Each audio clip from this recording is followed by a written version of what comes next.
So I'm out of practice with Dharma talks and things, having been very quiet in my room. That's why I suggested the topic of what a monk does on his day off, because there's a difference. What you see when we're out and about and we're talking is one thing, but then what I see with lay people, when you come, you have a busy life, and then you come to the monastery or the center and you chat with one of the monastics. That's like a break from your regular life. But for me, when I come out and chat with people, that's like the busy part. So the rest of the time, actually, we really do spend extremely quiet in the room. I live in a temple, and in my building, there's 220 rooms just in my building. And it's interesting that it's a city temple, so you don't expect to have meditators here. But even here, walking around at night, it's very, very quiet. You would think that maybe half the rooms are occupied at any one time. But in Thailand, if you get more than 3 people together, you have an extreme racket, noise. So it's quite remarkable that, in fact, the monks are very quiet, and that's how we spend our time. We like to get quiet and by ourselves, put things down, and really don't need very much at all to keep us occupied. Of course, you have to have Wi-Fi, number one. You have to have somewhere to sit, somewhere to sleep, and something to eat. But aside from that, after that, we're happy. So just to get out of the temple this year, I traveled up with my university, or my ex-university, I should say. And they have an annual meditation retreat. And I went up, and normally I wouldn't like the meditation retreats because there would often be 600 or 800 monks there. Most of them are not meditation monks. They're just there to get a degree and mess around, and they're very noisy and they have nothing to do. So they come over and see the weird foreign monk. And sometimes I'd have whole groups of them standing outside. We sleep in mosquito nets. I've whole groups of them standing outside my net, kind of pointing at me like I'm something in a zoo and talking about me as if I'm not there.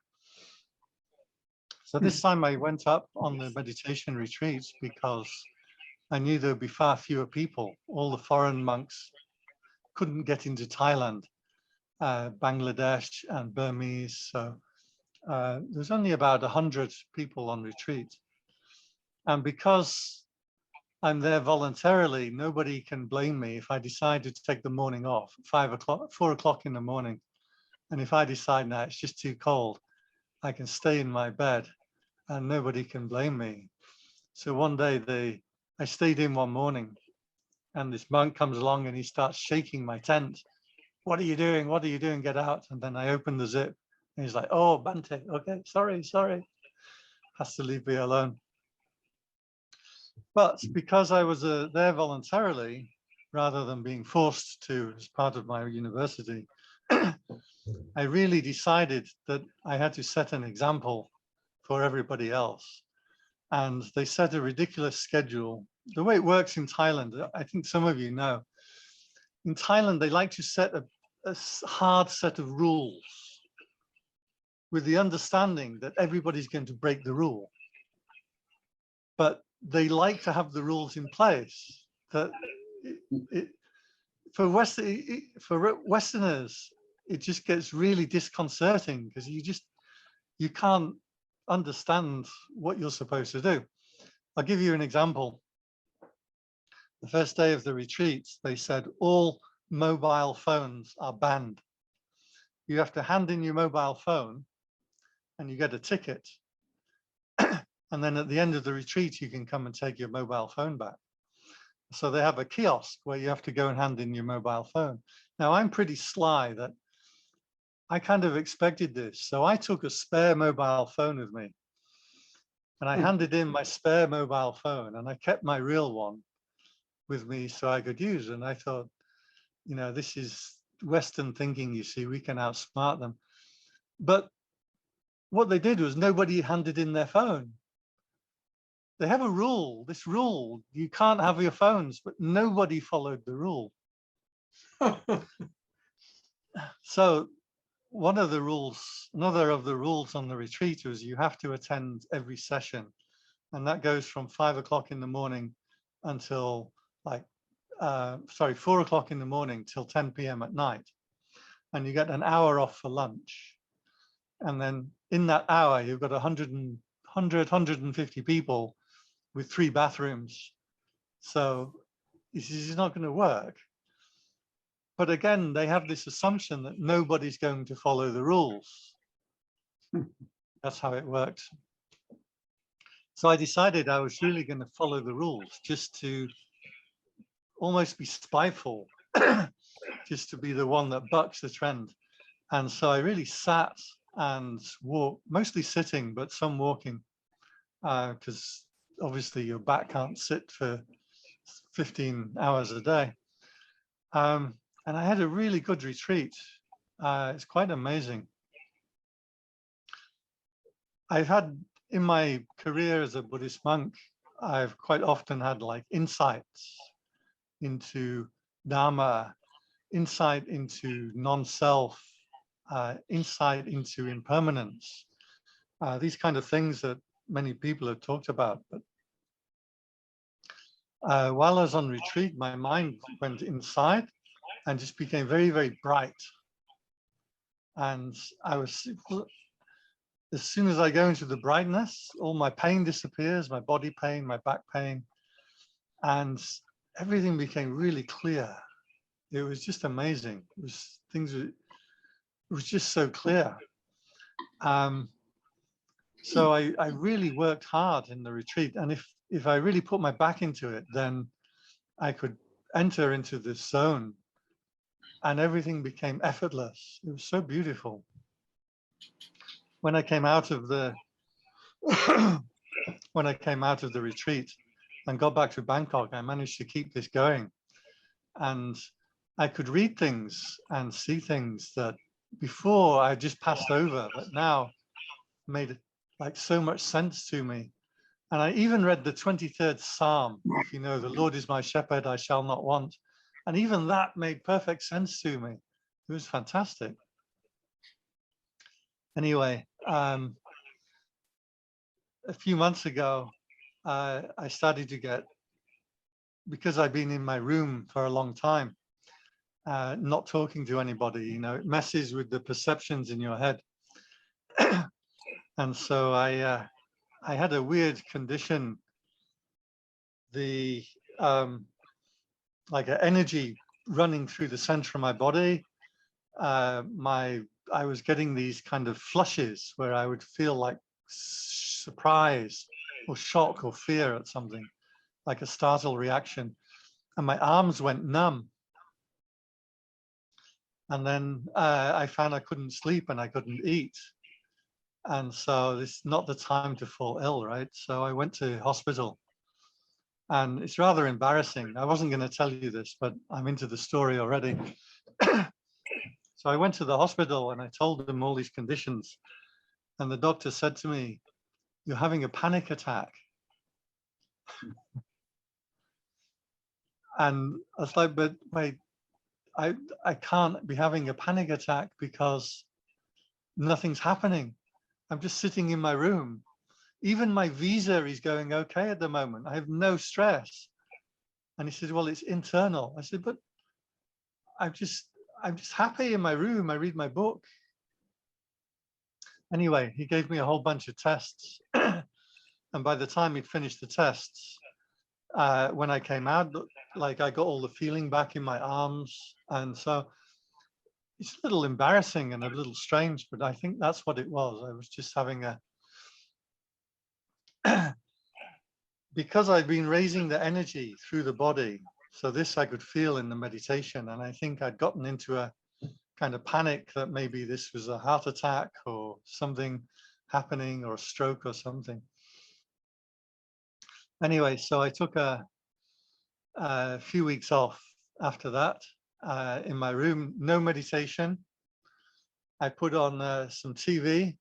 I don't normally watch TV, but if you want a distraction, it's good. So I was watching a really stupid TV series, which I'm too embarrassed to tell you about, and felt better. I feel absolutely fine now. There was nothing wrong with me, but that meditation insight that I had is kind of lost. Now I'm back in the same kind of delusion that I was the rest of my life, and lost all of this insight that I had from the retreat. One of the things that was striking me during the retreat, during this kind of insight, was I would read certain of the Buddhist sutras. And because I've read all the long ones a long time ago, I've been reading the short ones, and been really impressed at just how powerful and striking these short, sharp sayings are. So one of them that I actually sent to Meredith was a saying from it's called the Patanjali Sutta, but it says, I don't know if you have, Meredith, if you have that thing that I sent you. It's a single screenshot with 3 lines written on it. I sent you a while ago. Okay, you keep talking. I'm working on it. Okay. So this particular saying, it says, having seen rightly the nature of sense desire with proper understanding, he rejects equanimity based on diversity, and he develops equanimity based on unity, where all kinds of grasping to worldly material desire cease without remainder. So this saying was working just so beautifully. Yep, that's the one. I can see most of it. So having rightly seen the nature of sense desire with proper understanding, he rejects equanimity based on diversity, and he develops equanimity based on unity. So the meaning of this, I wanted to contrast, was while engaged in my meditation very strongly, where the mind is very bright and very clear, this is an equanimity that's based on unity. What that means is the unity of the mind. The Buddha said many, many, many times, to make the mind centered, unified, bright, and ready for work, his exact words. So this kind of equanimity means you are not paying attention to any kind of thinking, any kind of wanting, any kind of seeing or smelling or tasting. And it's a very powerful, very vivid, very bright, very present form of equanimity. In that state, the insight comes. You don't need anything. There's nothing that you can add to this state of mind that will make it better. In fact, when thoughts start to arise or desires start to arise, the insight comes. This thought or this daydream or this desire is shaking. It kind of pollutes the basic purity of the mind. And so that insight is extremely clear when you're in it. This equanimity, I like to say, equanimity, by the way, is the word upekkha. And upekkha normally translated as equanimity or non-grasping. But in terms of normal people around the world, equanimity is when you don't really care about anything, when you're not really too bothered. So I want to compare it to the equanimity that I had when I quit my meditation and I started watching TV, just as a way to make sure that I was not falling sick. As I was watching TV, and I was, what do they call, binge watching, chain watching, something like that, where you watch one episode after the other, and my mind was equanimous. I didn't feel anything. I was quite happy, just click with my mouse, like click, click, click, every time the episode finishes.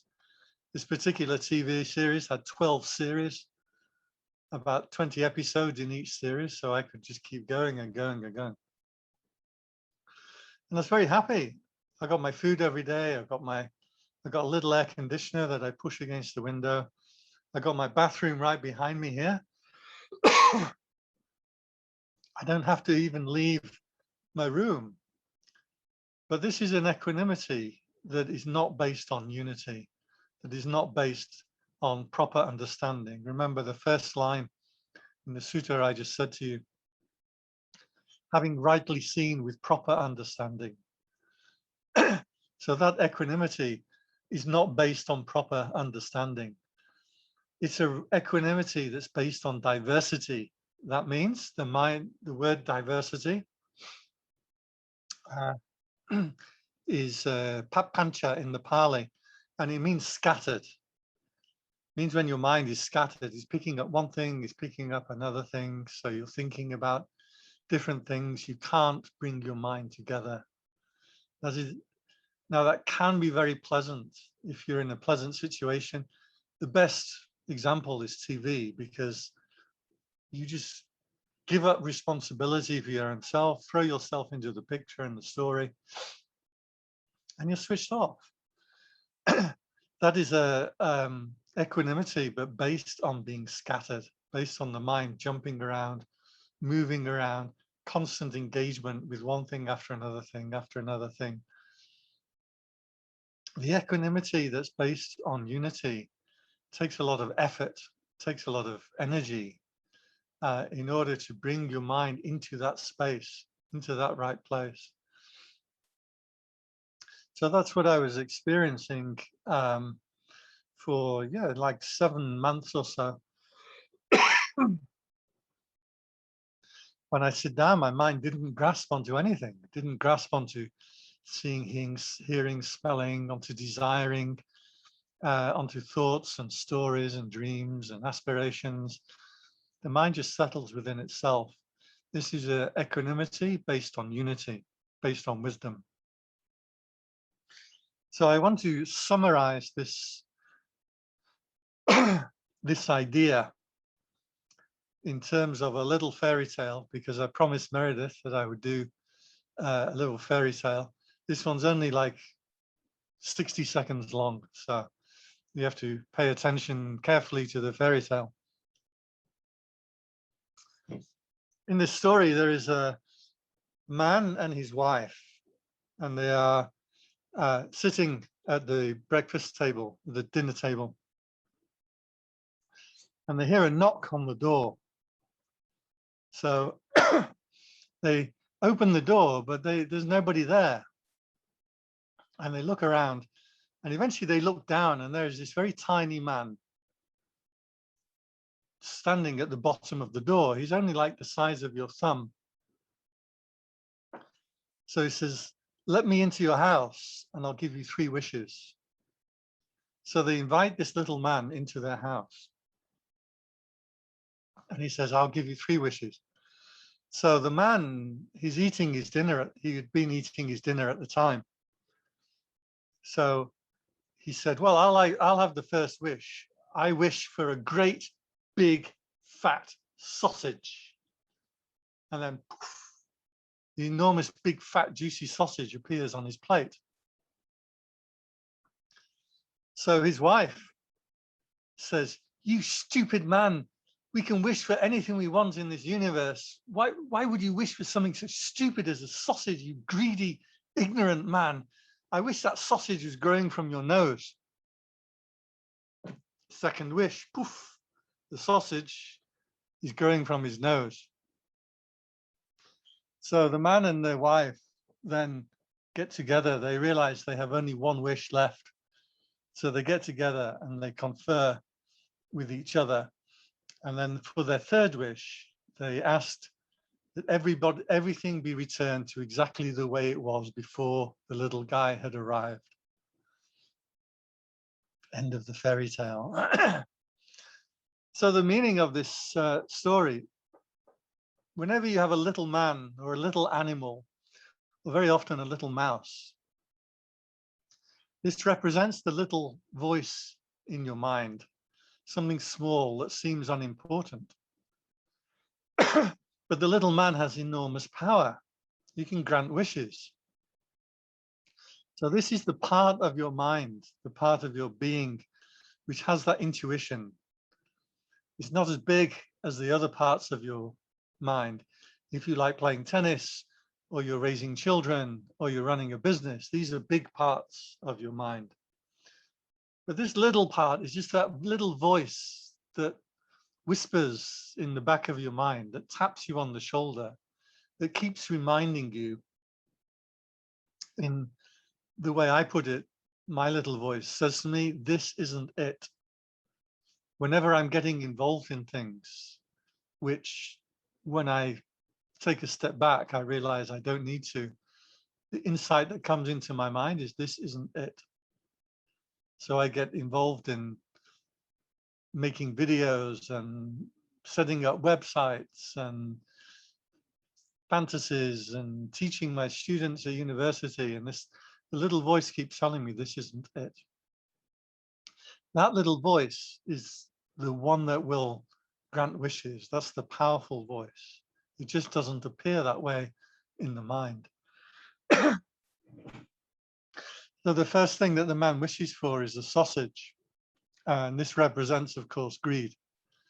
So the first thing that you do when you have the ability to gain something is you look for, well, what do I want?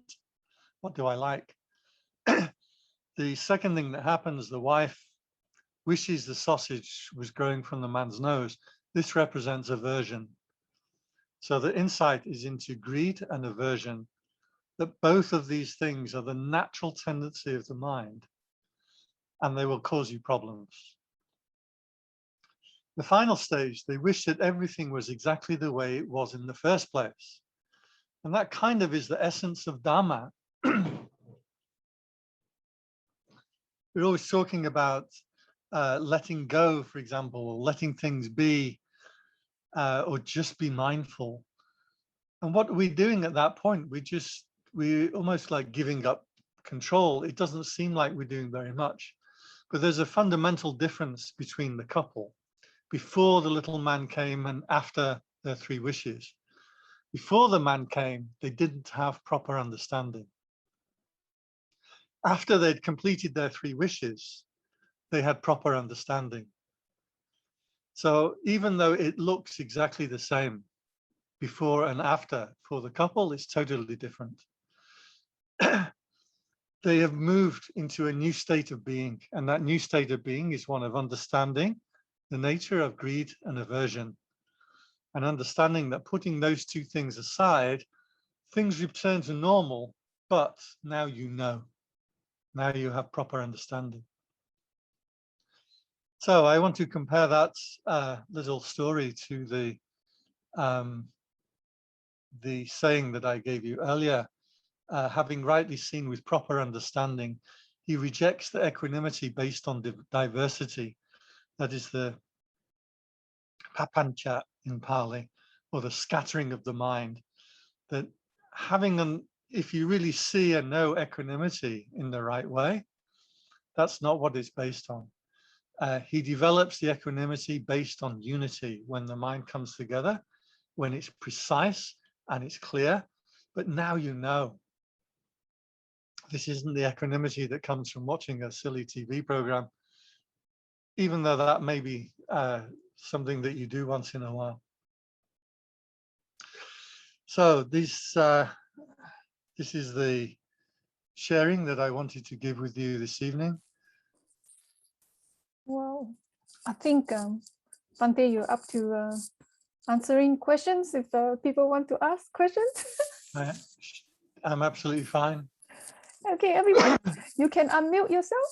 Feel free to share or to ask Bhante any questions or like sharing your thoughts and things.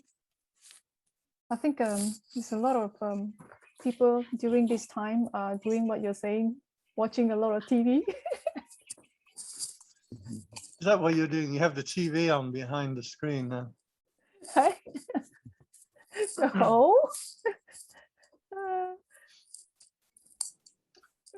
okay. I've been watching you in Sydney. I see you have another lockdown. Yeah. Our lockdown now is about 1.5 years that we've been locked down in Bangkok, which is absolutely great for me. I love it. But, you know, I don't think it's good for the psyche. As I said to you, I wound up going to hospital. So I don't, and I put that down to just the kind of delusion that happens when you're sitting in your room and you don't talk to people and you don't interact with anyone, which is why I thought I'd come and chat with all of you this evening. It's a good step to getting myself engaged again. I think your Has anybody ever heard the story of the sausage on the nose before? Yeah. No. I think, yeah, we do, and probably different version. or maybe you have you have told this story in the retreat before. I'm not sure. I heard of it before. Okay. Yeah. So, KK, got any feedback that you want to share? Molly, don't let you talk, is it? Unmute yourself. Oh, okay, I'm unmuted. Oh, firstly, I'd like to welcome, Bhante Pandit at his talk again. You know, we missed your talk for a couple of years now, so it was very interesting to have you relate the teachings of the Dharma in relation to this fairy tale. So it is important that in terms of what we hear, we should be able to relate to everyday practice. So in terms of the greed and the aversion, those are the sort of things we hear in teachings, but to put it down to things that happen in real life, I think are very good lessons that we pick up in this our teaching. So thank you, Bhante. Yeah, this is one difficulty that I had in my own practice for a long time, was understanding things mentally and then understanding things in direct practice is different, because in life you can't be without greed or aversion, or at least I can't. Today I had it's the other side of my room. I had there's a guy in Bangkok. He makes fresh bread, and his bread is really good. And if ever you've been in Thailand for very long, good bread is just so hard to find. You just get this nasty stuff in the shops that. So my greed was taken off. You know, today I got my bread and I had some hummus, and man, I was just so greedy. And I used to worry about this kind of thing, that how will I ever be without greed? Like, I will always like bread. There's nothing that was going to stop me being greedy for a nice, freshly baked loaf of bread. And cheesy might. And cheesy might. I'm out of cheesy mites, but I have a proper Marmite. I have a supply here. I found out I can order it online, so I've been able to do that. Yeah. But that's good. I mean, for us, sometimes the form actually, in terms of having something that we really want is a good lesson, because these are the sort of things in real life that arise. But to be able to step back from clinging, from being greedy for more, that is the real practice. Yeah, well, what I found was that in my life, I can't get rid of greed and aversion too. There's always things that annoy me. There's lots, I promise you, there are lots and lots of things that annoy me. I'm quite an irritable person, I must admit. I get irritated when the internet doesn't work. That's very irritating. But the point was that in the practice, when you're sitting in meditation, you can stop greed and aversion. When the mind attains to equanimity, it's not being greedy, it's not averse, it's not grasping at anything. And right then and there, it becomes so crystal clear, like, oh, that's what was talked about. When the Buddha talks about these things, or other spiritual teachings talk about these things, this is what they're talking about, that direct, clear, vivid experience. There it's very clear. If you apply it to your life, well, of course, sometimes I'm going to get greedy, sometimes I'm going to have aversion. But hopefully we can do it with proper understanding that, okay, I know where greed and aversion end. And when I've known that, then I have total confidence in the teachings. Thank you, Bhante. The awareness is, those moments of awareness are very educational. Yeah, thank you. So is it the equanimity, is it like the awareness of that thought, of that thinking? Or I mean, is it the same? Like, I mean, you are aware that there's this greed, aversion. Equanimity, is it something beyond, like you look beyond whether it's right or wrong, positive or negative, good or bad? Right, that's a kind of philosophical equanimity. And again, I'm not so sure that that's attainable. I mean, if somebody you know passes away, or your child passes an exam, you can't have equanimity for that. You know, philosophically it might make sense, but you can't have equanimity to that. I like to use the word equipoise. When the mind is in equipoise, this is a direct experience that you can see and know and feel. And it's not being mindful of things at that point. You're not being, you're not hearing a horrible sound outside your window. You're not feeling a pain in your leg and saying, I'm being equanimous about that. I'm in my Zen moment. No, the mind just knows the mind. It is bright and it's clear. Equipoise. I really like that word better than equanimity. And it's based on unity of the mind, which means the mind has come together into a single balanced entity. So at that point, the mind is not going out to anything. So it's not the case of being mindful about this or that. That kind of equanimity, I would say, would be balanced. You would call balanced, right? To have a balanced mind.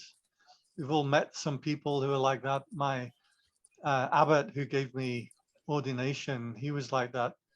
You could throw anything at him and he was really balanced all of the time. I only once heard him say a negative thing about anybody. It wasn't about me. So he was very, very balanced person, and that's a beautiful thing. But I don't think that is what is meant when we talk about the equanimity based on unity. You remember the picture that Meredith just put up? It said, he develops the equanimity based on unity, where all kinds of grasping to worldly material desires cease without remainder. So yeah, so that kind of equanimity there, I don't think that's talking about balanced, being a balanced kind of person or a calm kind of person. That is talking about a direct, clear experience that you have. it's my belief. I'm not sure what other people think, but it's my belief that most people do actually have these moments. Sometimes you can assume that these belong to monks or Buddhas or somebody, but I think most people have these moments, like walking on a beach somewhere or in a certain situation, looking at the stars, or having a nice sweet lassie or something, that you just have moments where the mind comes together and you're like, oh, that's it. But what do you do immediately when you have those moments? You go and bring something into it. You think, you know, is this an insight? I'll go and report this to Bhante. Or you think, you know, oh, maybe then if I just live on this beach, then I'll be enlightened or something. You bring something into the mind and you lose that experience that you had. But I actually believe that most people have these kind of flashes and these insights. Just we overlook them. So how do we achieve that? Is it right? Is it right to call it like a harmony, a harmonizing? You know, like a rest.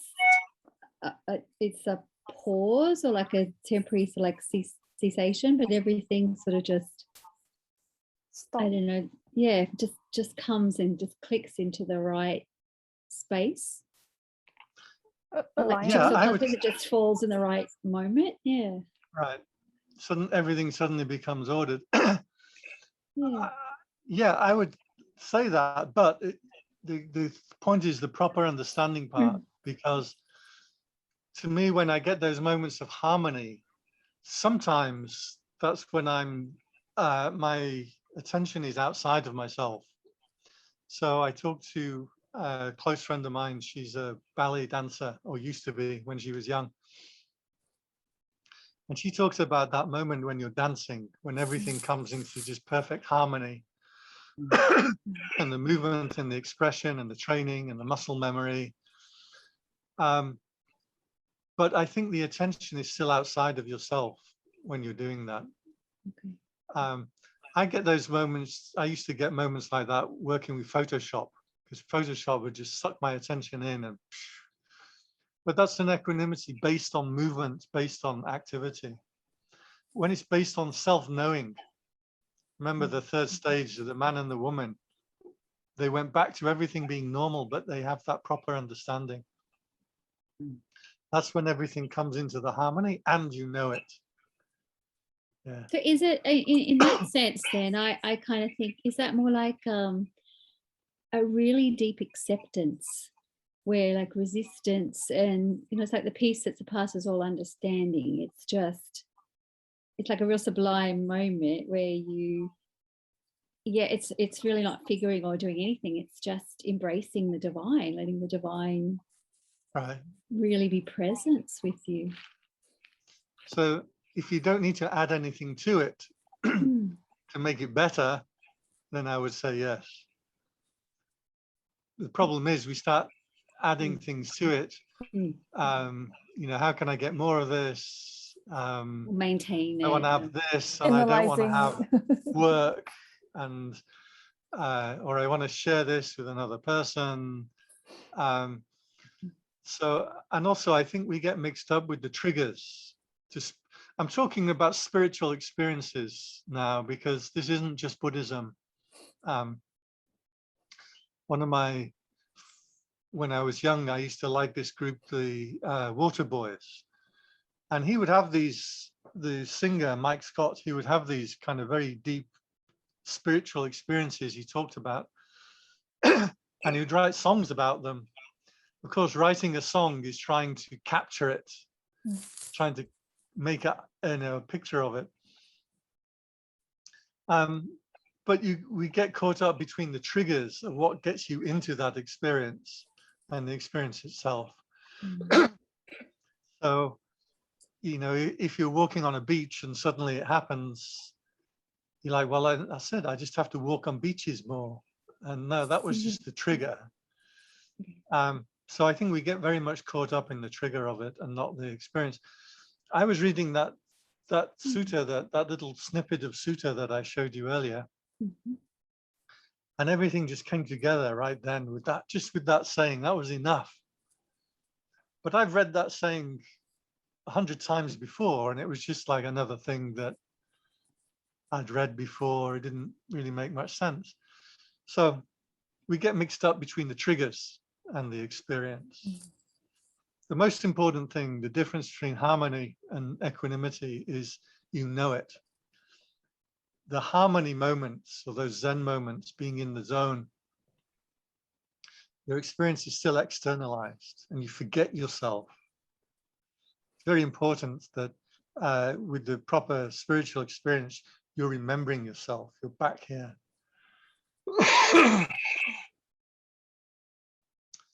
Yeah.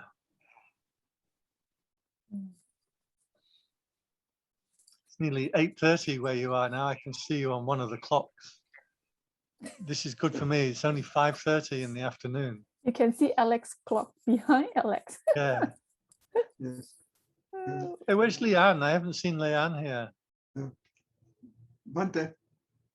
Frank, Yes. Frank, yeah, Bhante can hear you. You can hear me, Bhante? Yes. Very nice to see you.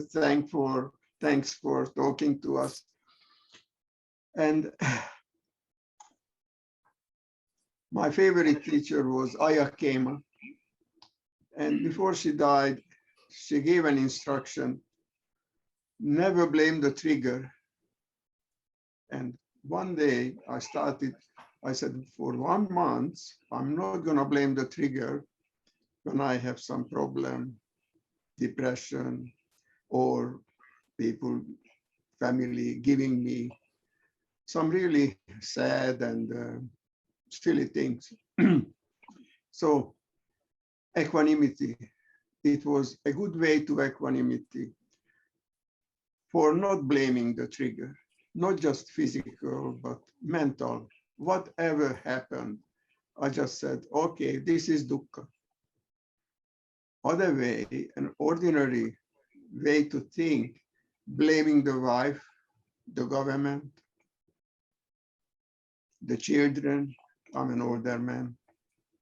Whatever happens, even when your soccer team loses for 9-0, it happened to Southampton in England. Leicester City beat them 9-0.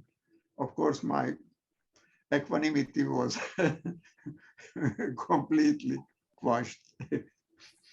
And then for another month, I went on for not blaming the trigger. And it taught me, it gave me insight, and it wasn't from meditation, but it was from ordinary everyday life. And that gave me real equanimity. But we are human, we are not perfect. Perfect ones are not born, I don't think. What happened was, 5 years ago, I became a celibate man. And it wasn't my fault. My wife just gave up. We are still together, having been married for 60 years. And then watching myself when I walk on the street or go to the park and the pretty woman comes up there. Oh, of course, I felt ashamed because the mind, the craving, the greed, it's really bad. And my question would be, how do you manage this when the mind sees a woman? It must be very hard. Yeah, I have more problems with a loaf of freshly baked bread. Me too, but you know why? I used to be a baker. and when I look at a beautifully baked bread, it's I feel it's what a joy, what a pleasure to see that bread. You know, the story in the sutta that that you imagine the most beautiful woman in the world, walking past in front of you, but balanced on your head, you have a pot of oil, and the pot is filled to the brim with oil. And if a single drop of oil comes out of the pot, there's a man behind you with a big sword, and he's going to cut your head off. No pressure. This is in the sutras. So the question was, while you have this pot of oil that you're carrying on your head, and the man ready to kill you if you spill a drop of it, and the most beautiful woman in the world walks past in front of you, would you spill any oil when you turn your head to look at her, or could you remain mindful? Yes, well. So the point is, you can do it if you want to do it. But Yes. Imagine that man with the pot of oil on his head. He is in absolute equipoise. At that point, the mind isn't moving around, it isn't going outside. Our problem is that the mind is always swinging, and diversity, and thinking, and wanting, and watching things, and talking to people, and reading things, and forming opinions. And the mind is always swinging, swinging, swinging, swinging. So then when it sees something beautiful that it likes, beautiful woman, or a beautiful loaf of bread, or the absolute pinnacle of all things, a jar of Marmite, and your mind goes out towards it because you're used to swinging the mind. Yes. If you develop that mind that is in equipoise, that is just there, and it's clear, and it knows it's clear, it's equanimous, and it knows it's equanimous, and it knows that there's nothing that you can add to that experience to make it better, then the most beautiful woman in the world can walk past and she won't affect you. It's when the mind is unstable and swinging around. And this is why the Buddha and all other spiritual traditions really praise being somebody of restraint. The Buddha never said you have to solve sense desire or sexual desire or greed or anger. He said you should be restrained. And that's different, right? Nobody could solve the problem of sense desire. But if you are a person who lives with restraint, you'll be in much more control of yourself. And by restraint, I mean, if you drink, don't drink very much. If you don't drink very much, stop drinking. If you eat, don't eat too much. The Buddha always told the monks, be a person who eats without overeating, who lives mindfully and at ease. The way that you dress, the way that you use money, the places that you go, be a person of restraint. You may notice with your kids, they get so excited because it's Christmas and they want the presents. And remember one year I got up at 4 o'clock in the morning so I could go down and open all my Christmas presents. My parents are very angry because they're supposed to see you opening your presents, right? As a kid, I had no restraint. And then you get a bit older and you get moody and angry and at your parents, you want to rebel. Then you start to experience girls and you want like every girl in the book that you can see, and you're living without restraint. But as you get older, you have restraint, right? Yes. It's forced on you, the restraint, as you age badly. It's forced on you, but sometimes you look at younger people. Would you really want to go back there? No, sir. No. It was just enough. One more thing, Bhante, if I may add. Ayakema, the instruction with me every moment. And the sentence was, happiness through the senses is a lost cause. Would you call that equanimity? When you realize that any happiness, any worldly or mental or physical happiness is a lost cause because it's impossible to have and keep, then it takes you to equanimity. I would agree with that, but you have to be careful that equanimity is based on wisdom.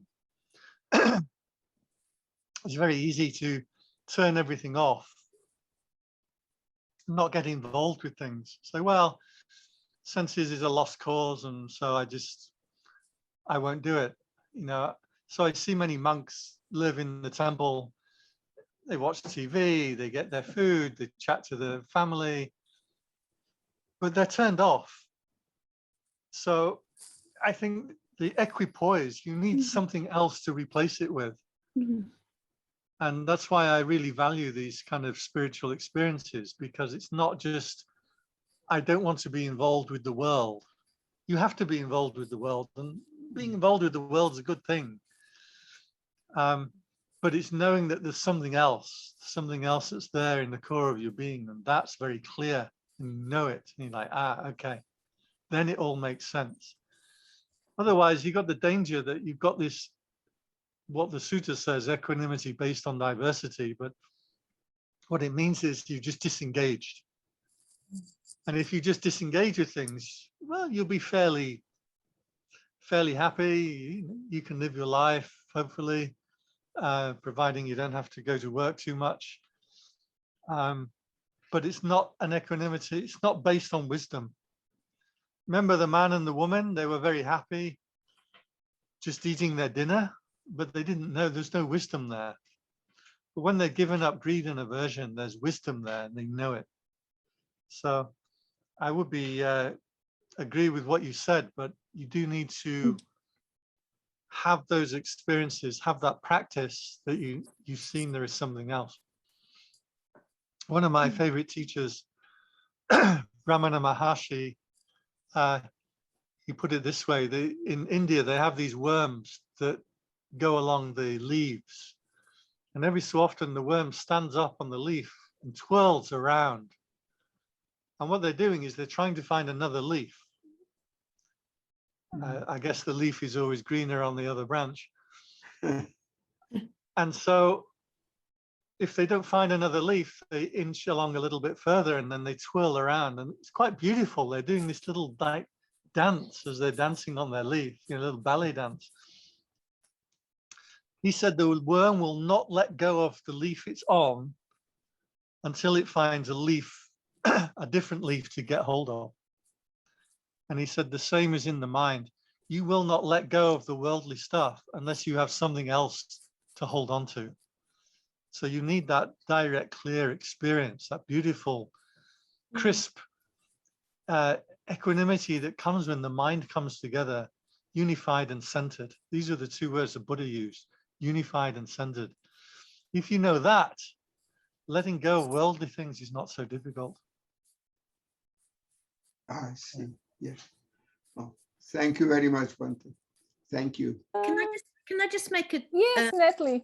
Hi, I'm Natalie. I guess it's see a through line there.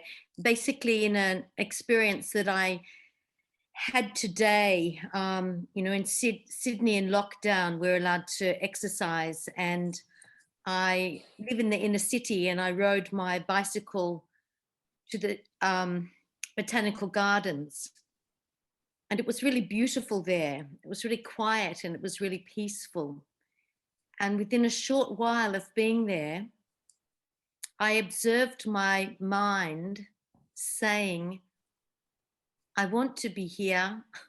I want to stay here forever. I would even be without electricity quite happily. So it was more than just one line. It was a little stanza.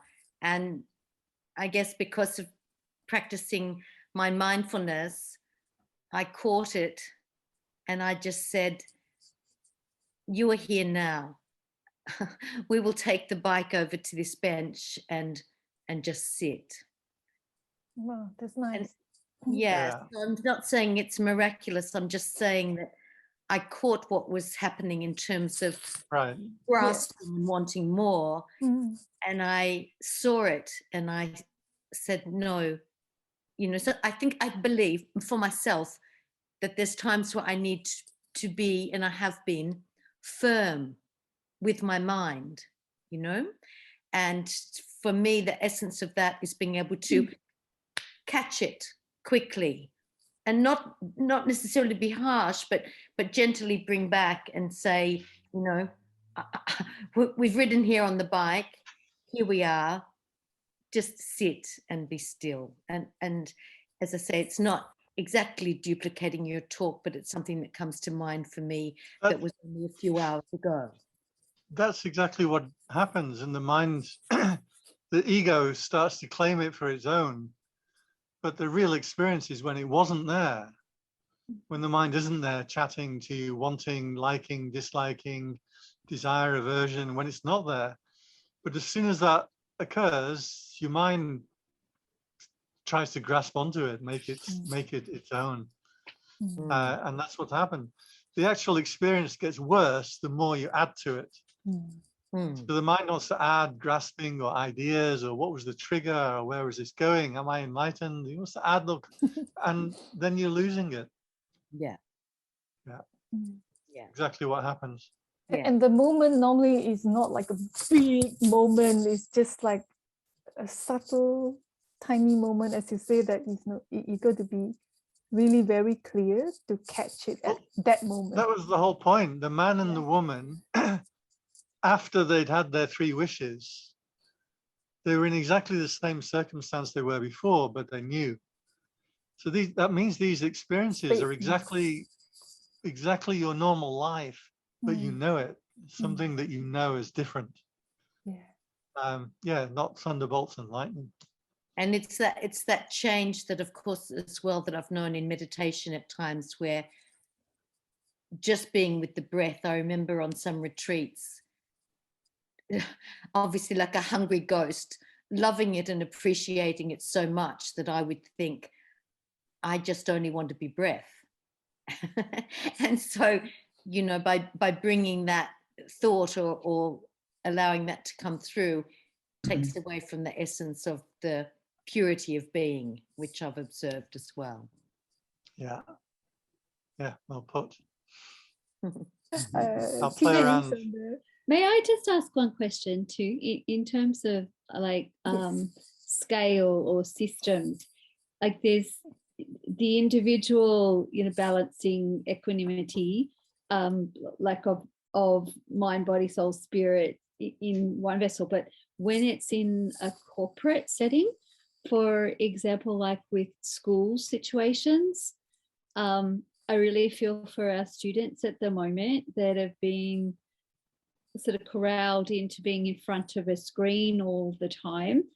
And it's very much an intense electrical interfacing that happens. And it tends to turn them off, to numb or dumb. But at the same time, it's when they withdraw to go to a break or whatnot, you think that would be a chance to rebalance, resort. But a lot of times it seems to lead to a very strong disturbance, in terms that it's kind of like it's getting very addictive. So as a facilitator in a classroom, I'm always looking for the equanimity, so that there is the opportunity for engagement for everybody. So it's like different. You can take it in terms of yourself and trying to be present to those moments. But when it's in a busyness of a system, like I said, when the world is there, and I'm just thinking, it's to me, it's these kids, there's a lot of unmet needs that are happening. It's sort of assumed that,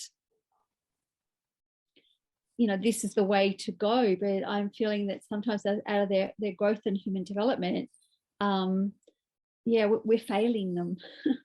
And it's how to bring, I don't know, there's this drive to be different in the world, and I think technology is not going to go away. It's going to be increasingly more part of everyone's being. But then there's the human being, though. It's not the human being. And it's to me, it's the equanimity of the bridge. Is how do they meet?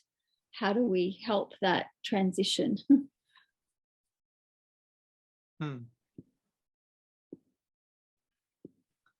Yeah, the issue of balance and harmony when dealing with people is one thing, and I haven't mastered that myself yet. Yeah, well, maybe it's not something to be attempted, I don't know, but it's just, yeah, you see this suffering occurring though because of it. Yeah. Especially for the young ones, they don't seem to have childhoods anymore. Things are so different now, isn't it, for them? Say good night now. Yeah. Hello, Bhante. Bye. Okay. So Nice. yeah. Thank you. It's very interesting. Nice to see you, Bhante. I'm going to get bored with you next week. I promise you, you'll be so bored. You'll be No beside pressure. No I'm already pressure. bored. I'm not coming, Teacher Dhammo. Oh no, boredom's a wonderful thing. I'm joking. I'll see you next. I don't think I've ever been bored, to be honest. You will be next week. Yeah. No, never. Well, by the way, Bhante, your video is still very highly viewed. There's a lot of view on your video, so a lot of people are wanting to hear you talk. So we put some of the talk into YouTube now, so so many people can still enjoy the talk, even though if they have no time to attend the sessions on Thursday.